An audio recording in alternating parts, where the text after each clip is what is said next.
Oh my God, why does he not put the air conditioning? I'm hot too. You're hot? Yeah. I'm a little chilly.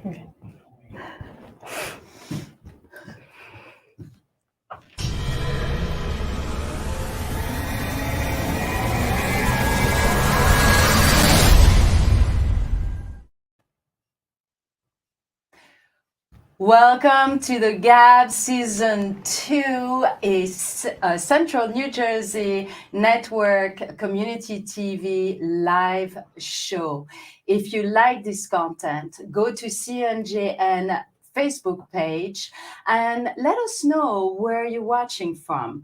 Like us, share this link with your friends and family. I am Gabby Johnson and I am with my co-host Melissa Tenzer, CEO from Dress from Success, philanthropist, and designer consultant. Melissa, tell us what season 2 brings us. I'm really excited about the new season. We have Paula Flory, who is our interview guest today, and she's from Move Over Breast Cancer. She does such great work in the community. She has a van that she takes throughout Central New Jersey to women who are diagnosed with cancer, and we're going to get a little bit more into that. We have Ty Robinson, who is a certified public financial planner, and he is amazing, and we're going to get to him in just a little bit. But we want to gab a little bit about back to school and everything that kids are going back to school and the cost of supplies and kids that are staying home and they're now still doing the Zooms because they're homeschooled, which they probably never thought of before, and moms that are sending their kids off to college.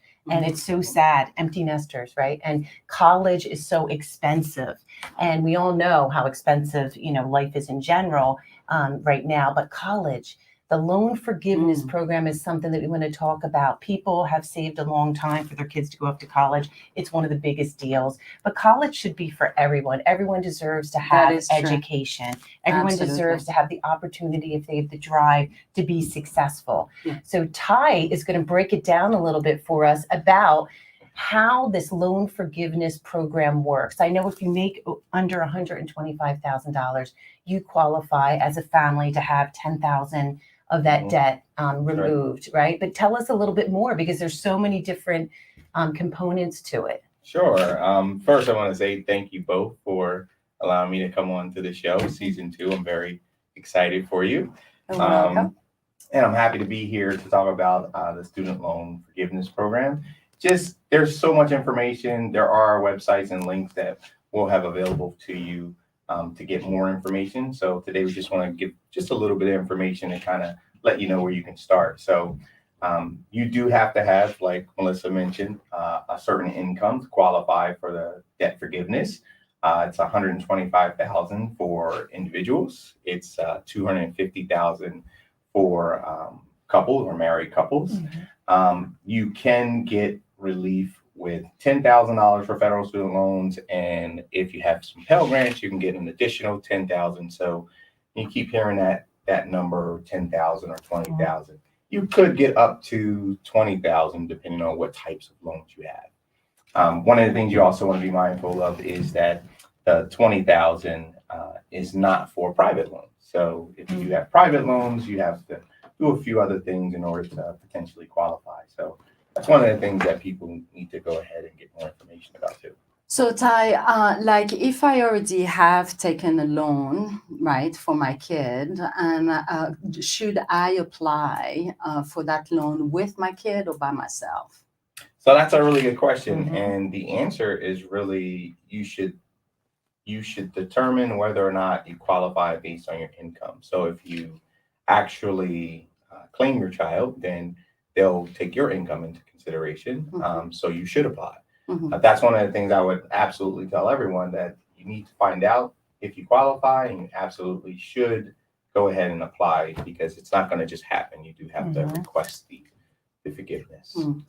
So it's also like a big polemic that I have met on that subject with friends and family and everybody, and I'm sure all of us had the same experience. Like you really have a divided camp where Yeah. you have, my son is going to college, so of course I am very happy about getting that Yeah. forgiveness loan, but some other friends of mine that really have already paid, they're not very happy about that. Well, I can certainly understand that. Like Melissa said, everyone deserves an opportunity to go to college, and some of us have fortunate enough to be able to pay that, and some have to borrow.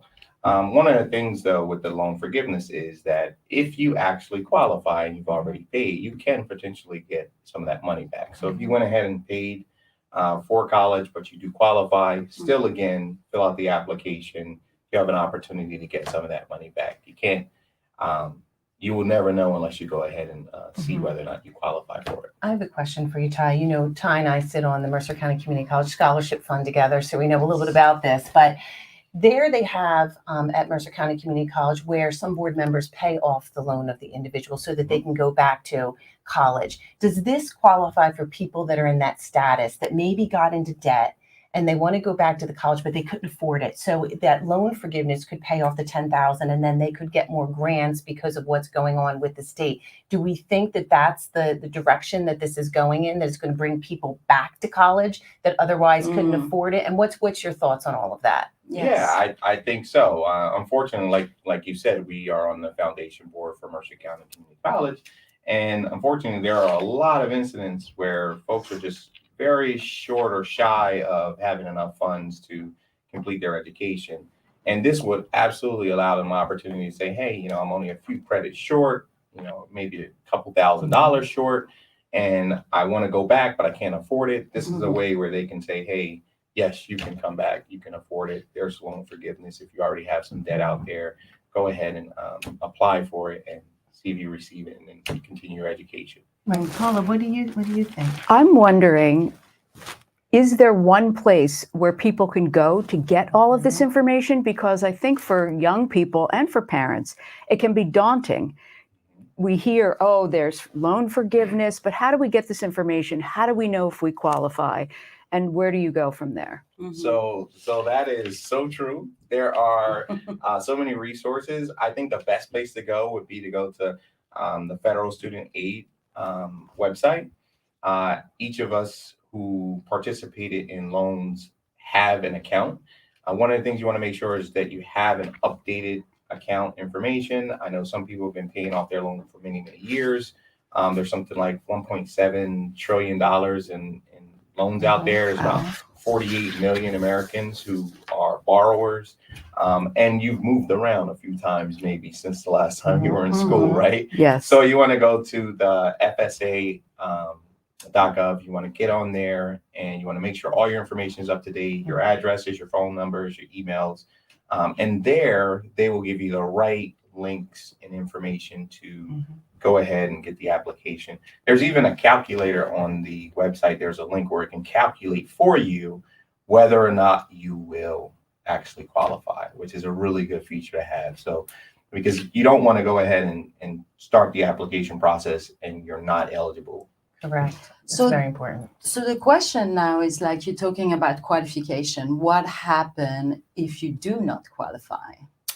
Sending that tricky one. So, Yeah, a big part of it. Some disappointment there, right? Unfortunately, yes. If you don't meet the income qualifications, then there's really no reason for you to go ahead and apply. But here's the thing: there are two things that could potentially happen. One, again, emphasizing you should absolutely apply if you think you qualify. The reason I'm saying absolutely is because this could be overturned, right? We have some elections coming up, Right. and it could potentially be overturned. So you want to get your application in there. And two, it could actually get better for people who don't qualify now. You could potentially have an opportunity to qualify later. So it's really important for you to just go in there, get the information. And they also have a sign up where you can actually sign up for just maybe once a week or every other week to get a notification on any updates. So that for those folks that don't qualify, hey, there's a new announcement. there's more available to you. Maybe you're not So, there. so the non-qualification will be that basically your income is higher than that mark of 150, or I thought it was 250, but it's 150. It's Right. 125 for single, single, 250. 250 250 for family. for married couple. But here's the thing too, in that qualification process, if your child, if we're talking about an adult, my son just graduated from college in May, Right. and Congratulations. thank you, Yeah, thank you great. very much. I'm very excited and proud of Yes. him. He works. I have to determine whether or not this year, since he's just graduated, Mhm. do I claim him or do he claim himself, Uh-huh. right? Yes. So last Big year question. Yes. I did, and I don't qualify for this, right? Right. Mhm. But next year he may be independent. So if you're in a situation where you're earning too much, Right. but your child isn't, Right. your child can apply. Okay. So let me ask you, That's just good. open the Yeah. discussion to the group. I mean, I hear a lot of people that are sending their kids off to college and Yes. they're saying, I don't want to work as much because I want to qualify Ooh. for these loans. Really? And not friends of mine, but just people in general. Okay. So I really think, like, do we see that as being a trend that Oh. people say, my kids are going off That's a to good college, question. I'm going to take a seat back and not Yes. work as much. I'm going to collect unemployment. So my rates are lower. Wow. And then they qualify. I do know a lot of people, and we know a lot of people in the scholarship fund, but is that something that we see is going to impact the workforce? And is that something that we see is going to be a part of the Hmm. future? I'm just curious. This is an open discussion. I don't Yes. expect Ty to be the expert on that. Right. But right. I always think about workforce. I think that many people would not do that, but there's some rumblings that people just Yeah. sarcastically say, and if I see them out during the day when I come home to let my dog out, I'll know that they really, really meant this, that they're staying home now because they need to get these loans. Don't see Right. it being a big issue, but I'm just opening this discussion up to the group Right. to see what But your then- thoughts are. Then Tide kind of say the way out of this. Like I think that people are going to stay into the workforce because the child can't claim right Mhm. for themselves. Right? So it shouldn't be something that, oh, okay, now, I'm going to make less or I'm going to take a vacation, what do you think, Paula? I think it's an interesting question, but I would certainly question the morals and ethics of the person Yes. who would make those Absolutely. types of choices. But there are people that are always going to try to manipulate the system in some way, and Mhm. there's no really real way to control that. Yeah, I don't No, think exactly. It's just an There- interesting conversation to have. So. And Absolutely. how do people start saving, Ty? Obviously, being a certified financial consultant. So talk to families that their kids are in elementary school or middle Mhm. school, and they're like, this is the biggest nut that I'm ever going, besides a wedding, Yeah. going have to put out for my child. Where do they start? And even if they don't have a lot of money, how do they just start saving a little bit each week in the 529s or whatever they do to Yeah. get ready so that you can put something down? And if your kids do have to take out Mhm. some loans, personal loans themselves, and you have to take some, you don't have to remortgage your house to get your kid to Yeah. go to Mhm. college. Where do they start with this financial planning? Give us They some call tips Ty. on that. They call Ty. What's your suggestions for how you just put a little bit away? Because even if you don't make a lot of money, you can put a little bit away, and it does add up after some Yeah. time. So tell us about that. So you actually kind of answered the question where you could absolutely start a 529. You could do that independently. There are 529 the mutual fund companies that will set that up for you. You can put a little bit away every month, and you can absolutely just tuck it away. As a financial planner, I always recommend, depending on a client's situation, I recommend that they attempt to pay for maybe 50%. I know I put myself through college. I had loans when I was in school, but I also worked 3 jobs. So I had I'm to with pay you, for Ty. half of You that, both right? graduated from Yeah. Ryder. Yes, yes. That's right. That's right. So, Go so Ryder. yeah, you could save. 529 is one of the absolute best ways to do college savings. So I would advise that if someone wanted more information on that, to absolutely look up 529 college savings plans. You can put a little bit away every week, every month. It does add up, and it is very beneficial to you. Yeah, I agree. At least Yeah. you're contributing to it, and your child can figure it out and take out loans, and the Right. family all together can work out that schedule. But that's really good Yes. advice. Thank you. Thank you. Thank you, Tide, for joining us today. You will actually see Tide back with us on other Gab show. And right now, we are going to break with a beautiful video from Peter Crowley, a Vice Chair of CNJN. And we'll be back. Thank you, Ty. Thank you. Hi, I'm Peter Crowley. Many of you remember me as the President and CEO of the Princeton Mercer Regional Chamber. Today, I am speaking to you as the Vice Chairman of the Central New Jersey Television Network, CNJN, Mercer County's and Central New Jersey's newest and largest community network television station. Along with a number of Mercer County business leaders, we launched CNJN last month to serve individuals, the businesses, nonprofits, and our regional community. CNJN is carried on 4 television channels, 2 on Comcast and 2 on Verizon. CNJN recently absorbed Princeton Community Television into our station. We cover over 100,000 households in Mercer County. Our programs are streamed live on Roku Television, Apple Television, and on Fire Stick, allowing us to reach over 100 million viewers nationwide. We created CNJN to reflect the diversity of our region, be it hospitality, tourism, educational support, student productions, national and local documentaries, locally programmed shows, comedy, or sports. We cover it all. From legal information to accounting knowledge, from financial education and documentaries to individual stories of human interest. We develop, produce, and program it all so you can have visibility across Mercer County and the world. As a 501c3 nonprofit, we look to our business community, our educational institutions, our municipalities, and especially you, our viewers, for support to help us grow. Do you have a creative spark in you to create a show, to spotlight your business, highlight your nonprofit's mission, reach volunteers and donors, or just like seeing your work on television? Working with CNJN is a place to make this opportunity happen. Email us at info@cnjn.org or go to our website, cnjn.org, and tell us how we can support your vision and create programming that works for you. We look forward to speaking to you soon. Thank you.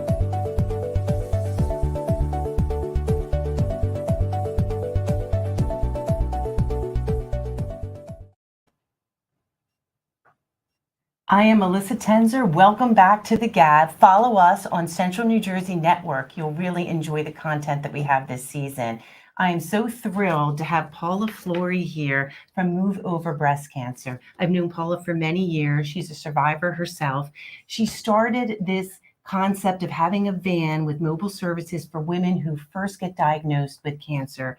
And it was during such a difficult time because during the pandemic is when you got started. So Paula, we want to hear a little bit about what drives you to this mission and how you got started. And we're so glad that you're here today with us. Thank you so much for the opportunity to talk about Move Over Breast Cancer. It is the beginning of October almost, and it's Breast Cancer Awareness Month. So I'm representing, wearing my pink today.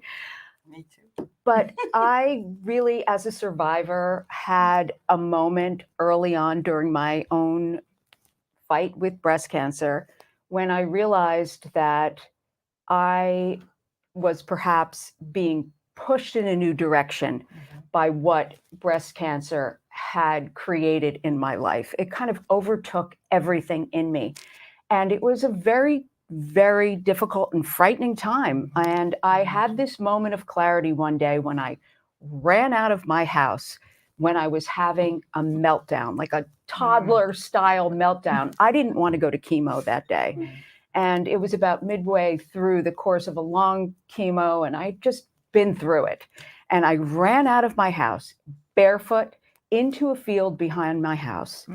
And I remember my feet in the grass, and I had this bald head, and I could feel the sunshine on my head.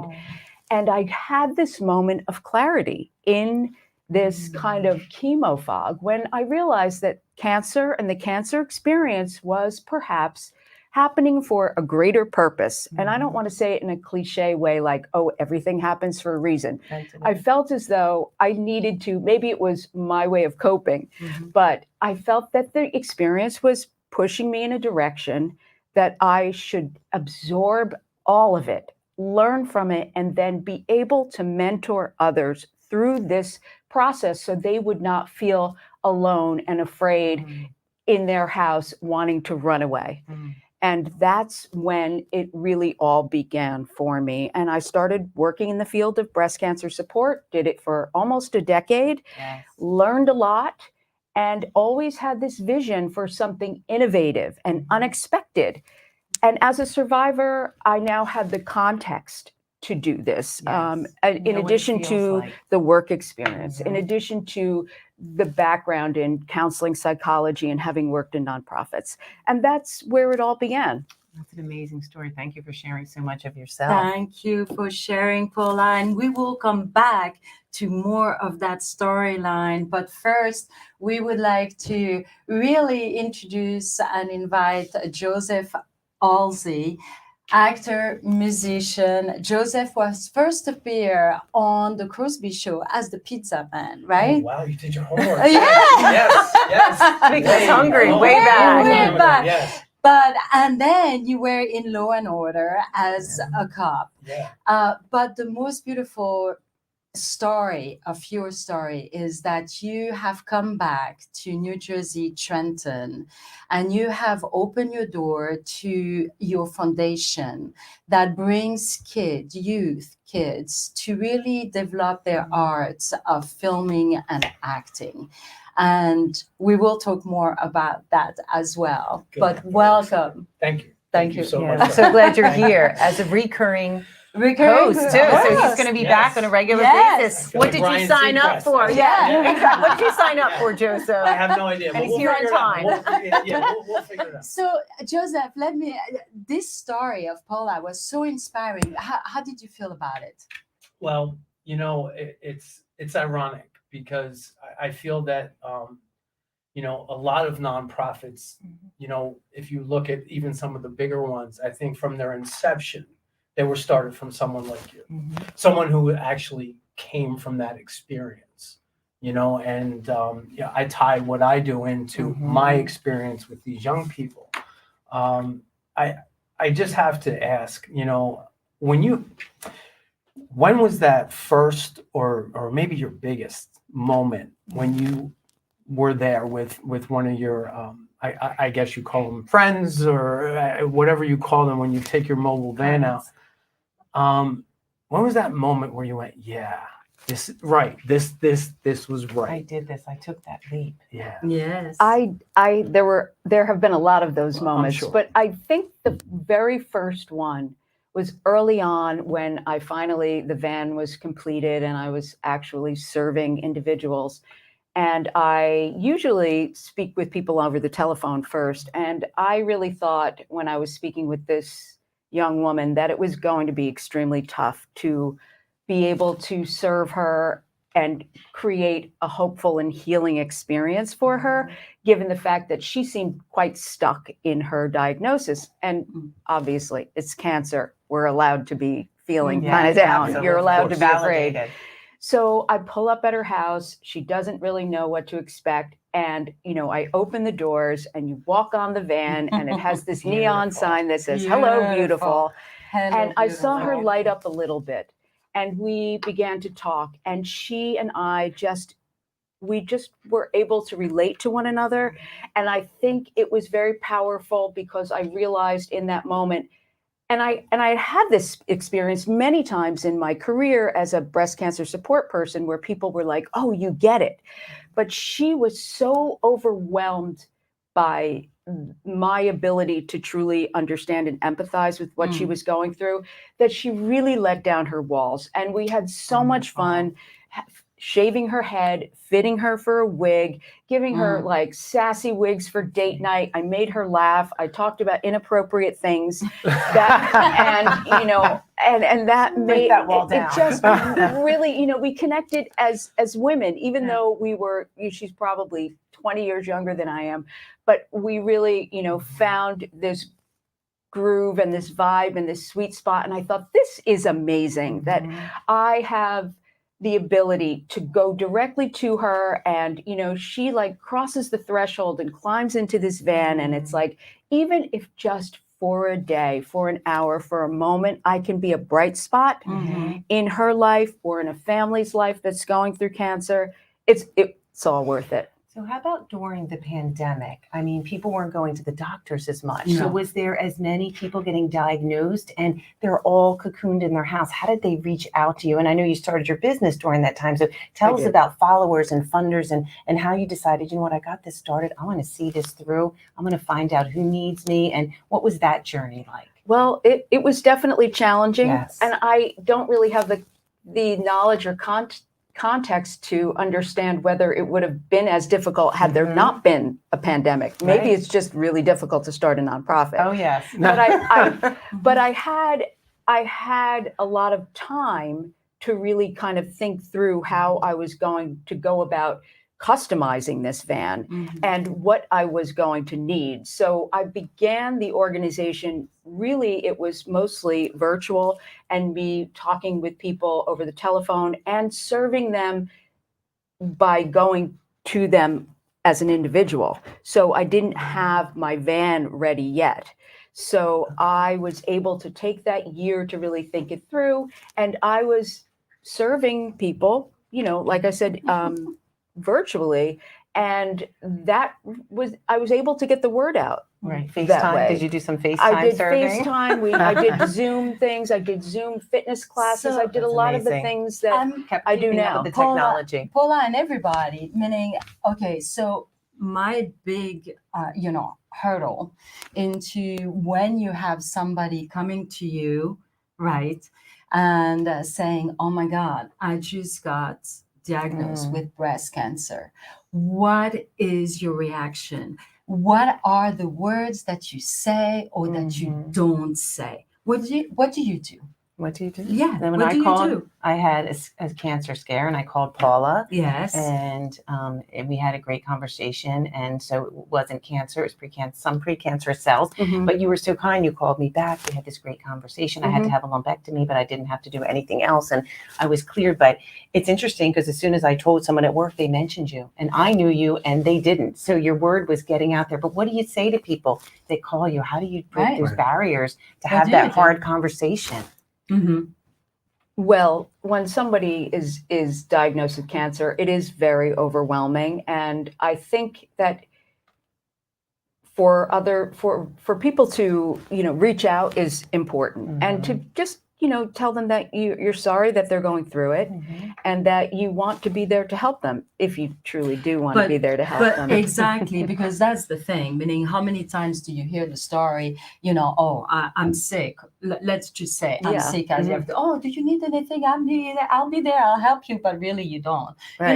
And Right. You don't know Well, what the next step is. What to say? right, What is the next well, step? well, here's the thing, Gabby, is that a lot of people do say, what can I do for you? And as the patient or as the person who needs the help, it's often difficult to even know what you need.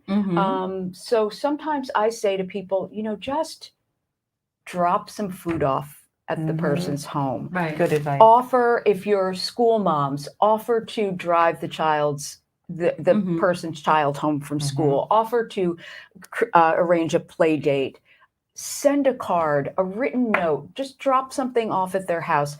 Just make that little gesture that says, you might not know what you need right now, but I'm going to do this for you. And if you don't get a good response, oh well. Right. But you tried, and you you have put your to try. heart into You really it. need to try. Instead of doing Absolutely. nothing. It means a Right. lot to people. What would you do, Joseph? Like if you learn your friend, your sister, your cousin, or anybody. if Well, you- yeah, I mean, ironically enough, cancer, not particularly breast cancer, is on the side of my mother's family. So we've lost several members, particularly my grandmother. That was actually, I was a young man, and that was particularly my first step into, wow, what is this? And learning about what happens. I think you said it better than anything, Paula. Just drop something off. Words mean nothing. Physically go out and do something, show up. And then Be what present. happened? What does happen? Like, because suddenly the role into the family, if you have a family, if you have kids, if you have a husband, what your role suddenly has changed because you cannot function as you were before. Absolutely. So that distribution of role, what happened? How did it happen with you? Right? So what happened? So you Right. used to be, the family making the dinners, doing all these things. How did that shift? Right. And how did everybody adjust to that, right? Yes. Your family Well, dynamic. I always tell people that if you have children, particularly if you have young children, they kind of take your lead. So if it's like, if mom's okay, I'm okay. And I think that, it becomes complicated because often you don't feel well after surgery or after chemotherapy. But I think that, we need to be strong for our kids so that they're not frozen in fear and, going to sleep at night thinking mom's going to die. So I think it's important, to stay strong and put on a brave face, but also be vulnerable and let them know, mom isn't feeling great. I'm going to look different, and just prepare them as much as possible for the changes. And that's also where, help can come in. If you have friends, neighbors, colleagues, people who are willing to help you with the family dynamics, to step in and do those tasks. Absolutely. I think all the that sports that's kids play these days. so important. That ride, the taxi cab, right, is Yes. so important. I mean, if you look at the numbers, so long.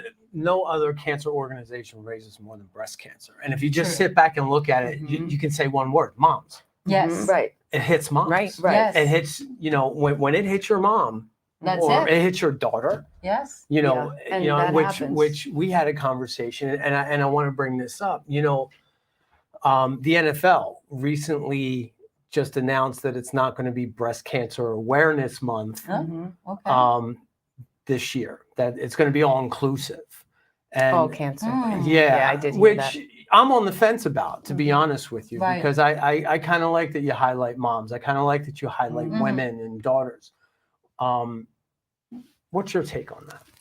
Well, cancer is tough. And I think that, coming from the place of being a breast cancer survivor and working in this field and trying to raise funds, we do hear a lot of, and I think I said this to you, Yeah. we hear a lot of, breast cancer, you guys have it, where people, Yes. why everybody pays attention to breast cancer. True. And so I Well, think kind of. maybe it's a good thing for Other. the public and others to understand that, we have cancer too, and we're a part of this whole group of people with cancer. Right. And I do think that other cancers deserve to be highlighted so that there are funding sources. Right. But at the same time, obviously, I love that, October is Breast Cancer Awareness Yes. Month, and particularly the NFL does a lot of, promoting, but it's also, a lot of it is fluff. Let's be honest, wearing pink socks, Yeah. everybody's aware of cancer. So for me, and with my organization, to me, awareness is action. I have to, to say that, we're doing a breast cancer awareness month thing. What does that mean? Right. It's everyone. Like, let's put it into It is every exactly. and it Everyone. Right. Let's take charity. this month to encourage people to get screened. Right. Let's take this Right. time Very to Action encourage important. people. items for this. Right. Absolutely. And I found my own breast cancer, so it was not found on a mammogram. Wow. So Wow. I'm very, And that's very really focused important too, on that people knowing your own self-diagnose, body. self-examine. So for Many me, people don't. a lot of October is about just Right. educating people how you can Education. stay healthy in general, how to stave off chronic disease in general, not just breast Keep cancer. up with those Right. appointments. If you Yes. think about Katie Couric, how she raises awareness because her husband passed away from Colon colon cancer. cancer. And that's, I haven't Exactly. heard it as much, except for when she started talking about it. And now there's other people that are following. So Yeah. one person like you can raise so much awareness for people. So Right. it's great work But that it you're is doing. true that no matter what, all cancer are important. But it is kind of, it what we have grown so much from the last 15 Yes. years Mhm. in really, because it was taboo to do a self-exam. Right. It, really sincerely, and to go to the doctor and say, oh my God, and then to approach your other significant and saying, oh dear, and by the way, and then that changed the dynamic of the couple and so on and so on. So to have an organization like yours that really focus on the art side and the feel good and the look good, because we always say, what do we say? If you look good, you feel good. Yeah. Exactly. That's it. Yeah, right? Talk to us about the beautiful hello gorgeous when you walk in, right? And Yeah. the wings. And the wings. Yeah. Tell I us a love little the bit more wings. about What are the the wings? aesthetics of that. Yeah. So gorgeous. It makes me so happy when we went in there for the first time. Yeah. We couldn't get enough of it. Well, I really wanted to have an unexpected environment for people to walk into. They see this van, pull up, whether I'm meeting somebody at the hospital or whether it's a group or an individual. In any case, I wanted people to feel surprised when they walked in, and in a positive way. And I wanted it to be a comfortable environment. Yes. I wanted people to feel like it was special, like they were special for a day. And although we do a lot of the, exterior aesthetic beauty things with mini makeovers and wigs and bras and breast prosthetics, all 100% free of charge, Wow. we do go Yeah. deep. I'm not a surface kind of person. Like, We know I'm not that, afraid yeah. to go deep right away with Mm. people. And I think it's important if someone is ready to be able to do that. And I do have a licensed clinical social worker who works with me for people who have more complicated issues. But it often will start about the aesthetic, but So much more. it becomes so much more. That's well so, said. So yeah, it Right, is. yeah. It is really great to know that I'm afraid to talk about my breast cancer. Not that I have it, but I'm just Right, imagining. Mhm. Okay, and that I have no one to talk to, because it's very even difficult to turn to your family or to your coworker Or to your spouse, and to your male spouse, or to your female spouse, and really dig deep into what I feel inside, It's and not easy. it's very And difficult. it's very important to keep up with the mammograms and to be your Yes. own best advocate, because when you go to the first time, they're rushing through, they miss it so often. And you have to say, that looks suspicious. I looked at it the last time. It's grown since the last time I was in. So women actually have to be their own advocates, because sometimes the doctors miss it. I find that when I go to the doctor, I'm very clear. When they leave the room, I take a little picture of the screen. That doesn't You sound wait like till me. they leave the room. You're like, Doesn't how that sneaky sound like about me? it. Yeah, exactly. It's No, I yours. really You can do. have it. Yeah, but you they don't want you doing that. They want to give the report that they want to give. I definitely. And then I had it on my phone, and when I Stealth went back, photograph. I went back the next time, and they said, "Oh, it didn't grow that much." And I said, "It grew 2 millimeters. That's a lot," because I have the picture from before. So I was my own advocate, and they were sort of, "Where did you get that picture?" So I think really to be your own advocate, to have someone with you so they can hear the information, right? You're right. I love. The I brought idea my of mom with me. Yes, She had to sit there I'm and gonna say, "Did take you a hear what picture I next heard?" time. And take a picture. It's your That's right. body. You're allowed to have that picture, Joseph. I appreciate it. No, absolutely. I'm sure if you asked for it, they would give it to you. Yeah. But it's good. Yeah, but I did it myself because I didn't know about that. Yeah, I don't trust them. They're going to put their spin on it. So yeah, so I think being your own best advocate. is I very agree. important, right? I agree Yes. with you, but I do have to say that Yes. the technology for mammography has improved greatly over the Mhm. years. So mine was missed Still it don't was like the almost squeeze. 12 years ago. Right. So now with 3D mammography Yeah. and Yeah, all that's these much better. the I've done that for specialized years. equipment, Yeah. I think that, and it's interesting because a lot of people say, why is there so much breast cancer now? Well, I think there's a lot of early detection. Early detection. So, That's so you know, important. So going to the opposite, because we talk about breast cancer, but men Yeah. have the prostate. Yes. So I'm not a man, so you got to educate me here. Educate. It happens. It's not a. Yeah. It's not a comfortable exam. I can Right. tell you that. But it has to be done. But it has to be done, and yes, as you say, it's listen, it's know your body. Right. Right. and it's take care of yourself, and it's go to Yes. your appointments, Yes. you know, and stay up with that, Right. Mhm. especially after a certain age.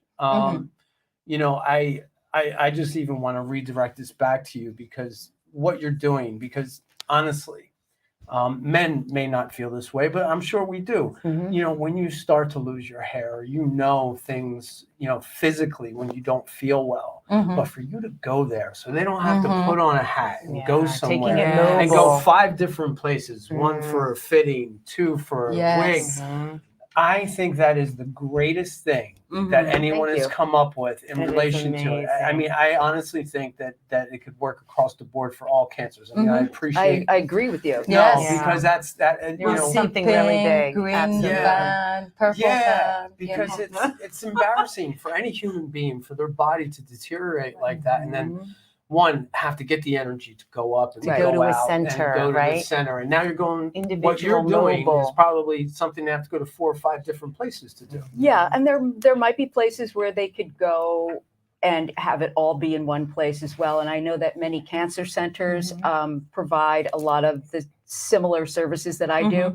But again, to go to the hospital, you know, and that works for some people. Yeah. But Just for the me, smell of I it. like to Oop. be in an environment that makes me feel comfortable Right. and to allow people to feel like they're in a lounge or a salon Yes. and they're with other survivors and there's just a comfort zone there. And to see So you who have been through it and coming Right. out on the other end, you're I such can an be inspiration the to the picture women of and to the hope girls. for Yes. people. Right. I agree. Truly can. Another question for you, Paula. You just talk about the hospital because it is true, especially in breast cancer, that the hospital has like a really like robust program into following up, into incorporating you into all kinds of activities and resource and everything.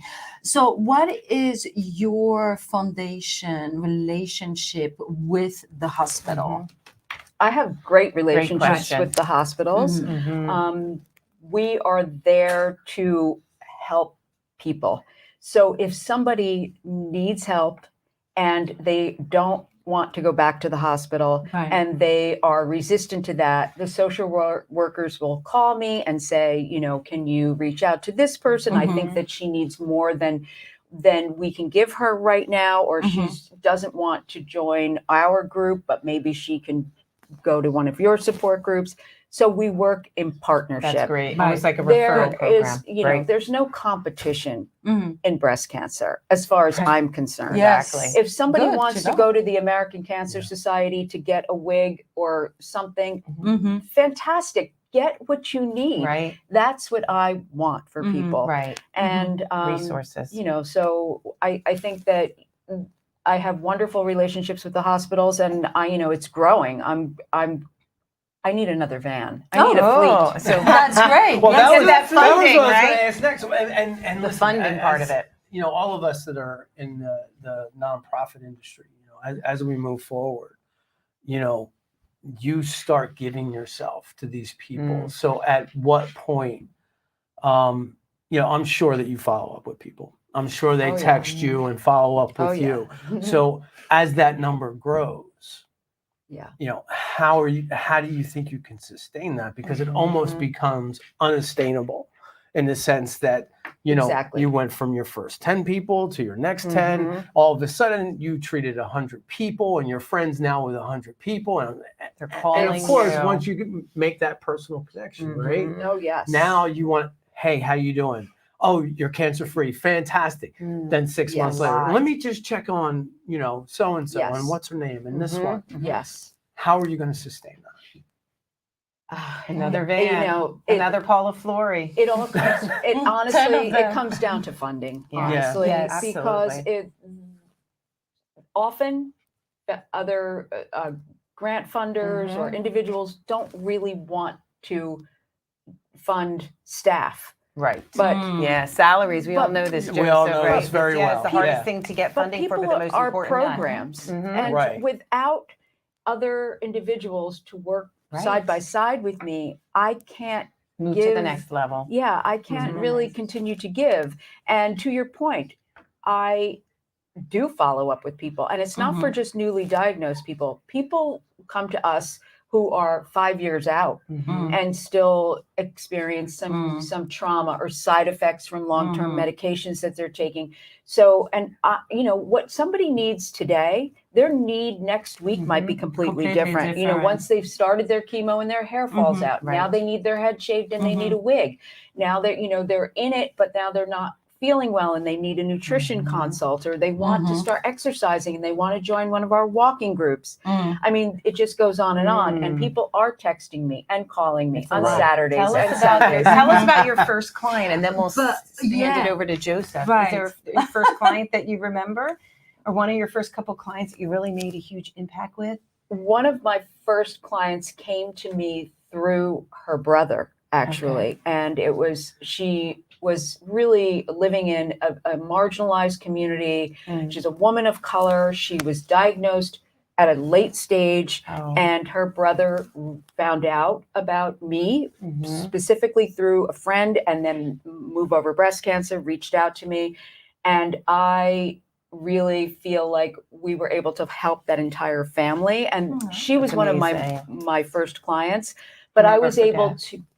to give her brother some peace Right. because he was Right. taking The care of her. caregivers need a lot of help as well. They need to take care of themselves so that they Yes. can be healthy for that person. Yes, and, you know, mentally, he's- physically. 25 and she's like 27, and you know, and it's about boobs and he's not comfortable. And you know, so Yes. it can get complicated. And by It the is way, I just complicated. want to circle back to one thing. When you said what not to do or say when Yes. somebody's diagnosed with breast cancer, Absolutely. don't automatically stare at their chest. As when they say, "Oh, I have," you know, That's a you- guy thing. Guys You're can't gonna- help that. Oh, you have breast cancer, and then like all of a sudden, No, people yes. like think What Right. people stage you're do in, is right. still do Do it they to me do all that? the time. Like they're trying It's to figure automatic. out, are they It is fake? Are they It is real? automatic. It's like, oh oh my God. goodness! are they still Stop there? looking Are at they my still- chest just because I had breast cancer. I know, but if I came up and I said, "Oh Correct. my God, I shattered my foot," wouldn't you look Yeah, at me? yeah. That's a good Yeah. point. I'm just saying. But people it's should have a filter with that because it's Yeah. a very personal space, Right, right? right. Yeah. And the thing is that, you know, this our breasts are, as women, for a lot of women, it's a part of our identity as Right. as Yeah. women, Mhm. as moms. We feed our children, and you know, it's part of our silhouette that makes us feel feminine and beautiful, and it becomes an ugly place for us. Right. Yes. Especially Even during that though it lean may time. not look ugly, Right. you know, From the we- outside. from the Mhm. outside, it becomes this Yeah. place of madness. Mhm. Right. And it's a complicated cancer because of that. You know, Yes. there are a lot of very unique challenges that come with the breast Right. You have cancer to build that diagnosis. confidence back up with people. So, That's the biggest part. yeah, but I mean, you know, I'm joking about like the No. don't stare at the chest. I will try to not do But that. No, I'm real self-conscious. I'm like, look at I'm gonna go to I'm not learning You've learned today, right? and No, it's that's a good honestly it's No, it's a mostly good and point. it's mostly Very good women point. that do it. Sure, Honestly, for sure. women are like Well, their we- eyes we are going check up and out down other- because they don't Yep. because they don't want to get it. They So- don't want to. Right. They want That's to. good. They don't want to have to experience the Right. fact that That's they might true. only have one or none. No. Yeah. you Right. know. No, but Paula, that's a good hold point. on. Yeah. So you had a very good question, Joseph, and I'm going to be turning that conversation Okay. now to Joseph. Oh, me. Okay. Oh, All right. Jose. Yes. And your foundation. So first of all, introduce a little bit your foundation, and then let us know how it is easy or not easy to get funding. Oh wow. Right into we it. could do a Yes. whole hour on just I know, that. I if know, you I know, want. I know. So a few years back, we it's a long story, but I'm going to make it short. I was in the narrative film making. Yes. I never wanted to do anything, but all of a sudden I wanted to do a narrative film, and it had some basketball players in it. So I'm from Trenton. I want to use local Trenton kids to be part of this film. I call over and somehow get a hold of Kim Cody. She works with these other kids, blah, blah, blah. And all of a sudden, the question of if I was mayor, what would I do? And this. And All so long Got story political very short, quickly. it turned into a documentary. Okay. Became a documentary filmmaker. I Okay. have no idea. I did see that. So what happens from there? Well, what happens from there is that, we asked them what they needed. and what they would change if they were mayor of the city of Trenton. Mm-hmm. So a couple things we found out. One, every kid is into media. Yes. Very true. YouTube, Yes. Instagram, Mm-hmm. filming, Mm-hmm. it can go on forever. So the other thing is there's a population that's neglected. Mm-hmm. Not neglected completely, but I heard a number one time that intervention stops at 12 Mm. in Wow. some of these areas. Mhm. I don't even know what that means. I still need an intervention. Mm, yeah. And I realized there wasn't a lot for high school kids if they didn't play sports at school. Mhm. They didn't have a lot of places to go. Fall through the cracks. I Yeah. agree. I agree. And, Wow. and I'm not Mhm. saying that the work isn't being done and not that it should not be done for Right. younger kids. I think it all should be done. Mhm. But there was something lacking for them Mm. unless they played football or basketball and they were connected to the school. And as you know, we can't count on schools right now. They're over inundated. Right, I They agree. always their budgets are cut. They don't have enough staff. So I just said, you know what? Let's try this. Let's try doing an independent filmmaking course because that was able to teach everything that they want to know. Mhm. They get to use a camera. They get to learn how to write. Mhm. They get to learn production. They get to learn sets. They get to learn acting. And from that, you can go into any film and media school and be kind of ahead of the game. And it just steamrolled from there. We started in the basement at Sam Naples, and they gave us the place for free. And then all of a sudden, I'm realizing what's lacking. Well, one of the things and one of the reasons why some people don't get into this is because they don't have access to the equipment. Mhm. Equipment's very expensive. Right. Then we started bringing the equipment in, and then I'm like, okay, we need a place. Mhm. So during the pandemic, Mhm. that was our goal. Mm. Triple funding and find a place to be. And Right. now we have a home You do. at It's beautiful. 535 East Franklin, and it came out really good. We're still Mhm. updating stuff, but we have all the equipment there, and we have a place for them to be. And really, as far as a name, I named it after my father. Yeah. Mm. It's great. Great. And then we're going to tribute name the your kitchen after my mother. Okay. It's the Italian in me. You pass the names down. father. You do. I- Absolutely. And actually, you were recently on the Buy Local Connection, Yes. the Mercer Buy Local Yes. Connection with Daisy Newson. Yes. So for all of you that do want to know even more about what Joseph do, please watch that show here at CNJN TV. But yes, Melissa. So a question that I have, the hardest part about opening up a nonprofit is identifying who you're going to help. Yeah. So you and I talked about Trenton Central High School, and like we said, the middle school and the elementary school, everybody was all excited about the futures. And then when it gets in the high school, because of this, just the staffing and obviously the budgets and everything, it's hard. And they bring in resources like what you're doing, and also Dress for Success Business Academy, which we're going to partner in as well. Yeah. But how did you identify, besides the high school students, other students that could get into your program? Because that's the hardest part about starting a nonprofit. How many people you're helping? What is the outcome? What is the impact? And you have all of that. And I feel like it ramped up very quickly. But was it the mayor and then wanting you to interview the mayor that helped you identify who needed? No, it Your was school the and your kids. School of So the Arts? when we did the documentary with the young people, one of the things that my partner Kim Cody and I really pride ourselves on is that we listen to what they want, because that seems to be, as an adult, our issue. We think we know what they want and we just do it. Right. Perfect example. When we were building this new space, I said, what do you want in here to make you feel comfortable? Couches. We have couches everywhere. Everywhere. They are. They're And great. that's, and what do you want to eat? And Pizza. it's pizza and chicken fingers. And you Right. will deliver Chicken it. fingers. Yeah, and I would deliver. You have that background. So, it's all Got your start there and your Hey, ending there. That's yeah. kind of amazing. so it really is something that just listen. That's all we had to do is listen, and we keep listening. And then it turned out that right now we're running more than one program. We're running several programs. We also teach this in juvenile detention centers, Yeah, you told me which is about one that. of the things that we're really proud of. You know, young people are creative, very creative, and all we do, we're a hands-on opportunity. We hand you the camera and say go. We wait till you mess up, and then we readjust. It's just one of those things that you have to do, and just do it and try it, and then we readjust, and then you keep going. And you did that beautiful film. Which one? Right. Several. Well, the one that you took into the Mercer by Local Connection. Oh yeah. yes. That was actually done by some guys over at PBS, and yeah, it's really nice.